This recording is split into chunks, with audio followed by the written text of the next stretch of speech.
Wow. You know, I knew this team had the capability to do something like this. I knew this team could play this well, but you don't expect everything to come together perfectly in the biggest game in your team's history in over a decade. You don't expect everything to just go perfectly for you. So, Huskies win 44-6 over the Stanford Cardinal, who you would have assumed before the season was going to be the toughest team we played all year. Maybe we'll find something else out. But as of right now, Stanford looked like our hardest competition in the Pac-12, and now it's tough to say that. So just talking about this game, from the very start, everything just went as good as you could ever hope. Only thing that we did poorly in the early parts of this game was the defense got a little amped up and they committed 3 personal foul penalties. There was a face mask, a late hit, and a roughing the passer. I think the face mask was accidental, but still, I think that all happened in the first quarter. Just 3 personal foul penalties. Stanford had like 40 yards of offense in the first quarter, and they had 45 penalty yards from our penalties, so that's not good. But everything else, this offense, I don't think they punted until the game was effectively over. They might have punted once in that entire first half, but we were converting third downs. We were getting pushed with the offensive line. Stanford's defense did not do anything that I expected them to do. They didn't get very much pressure. They didn't cover receivers. They didn't stop the run. Jake Browning played a really good game. Maybe not the kind of game that you see from your typical Heisman winning quarterback, but very efficient, made basically no mistakes, was absolutely spectacular. Running game, Myles Gaskin had a good game after not playing that well last week. Levon Coleman played very well. The running game was pretty dominant. I mean, we had 200 yards passing, 200 yards running. That's the kind of formula that this team needs this year, I think. So you gotta love you just gotta love the way this team came out and played. Offensively, John Ross, Dante Pettis, those guys, they all made big plays. The offensive line played so well. And defensively, I knew this defense was going to be good this year, but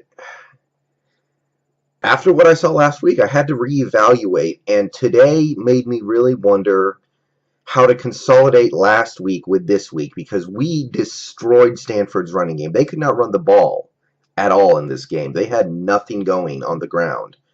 Christian McCaffrey had less than 50 yards rushing. He averaged 4 yards a carry. As far as he's concerned, he had a bad game. Nobody else on the team was picking up the slack.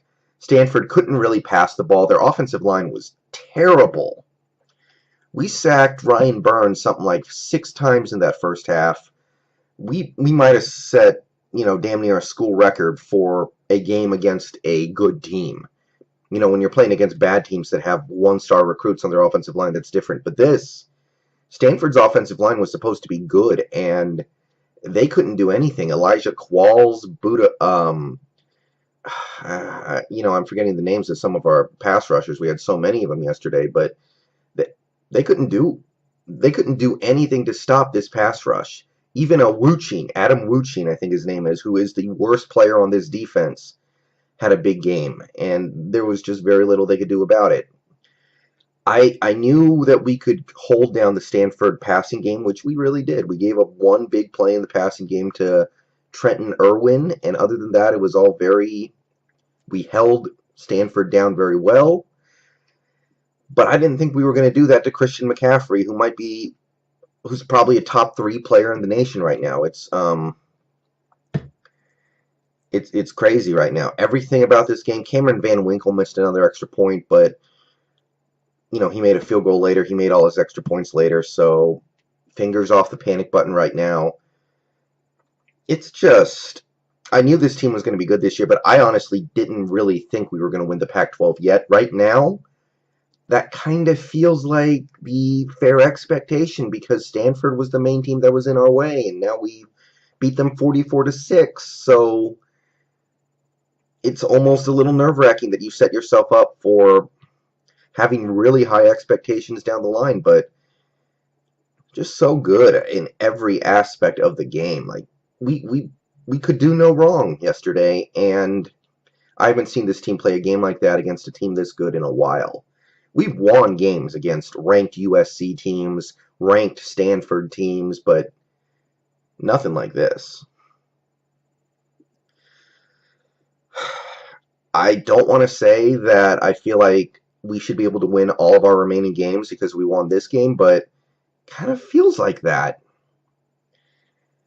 I don't know, guys. This was a great game. This was the best game I can remember from this team in probably over a decade, and it all comes back to, it brings me back to less than 10 years ago when we were going 0-12, and it felt like this program was never going to get back to where they needed to be, but they're there. And I don't know where we go from here, but I don't know how you could play better than that. Like, if you play like that, and I know this was a big game, I know the team did a hell of a job getting up for it, and they're not necessarily going to be able to get up for every game, but we don't even need to play this well to beat pretty much everybody left on our schedule. I mean, Oregon, I think they're losing to Washington State right now. Utah lost to California earlier. USC is not that good this year. We'll address that when we come to it. But right now, this team should move up a few spots in the power rankings this week. They deserve it. I'm looking forward to what comes next because right now, we got a real potential powerhouse program to root for, and it's great. So, bow down to Washington. Great game. Shaping up to be a great season, and I'm out.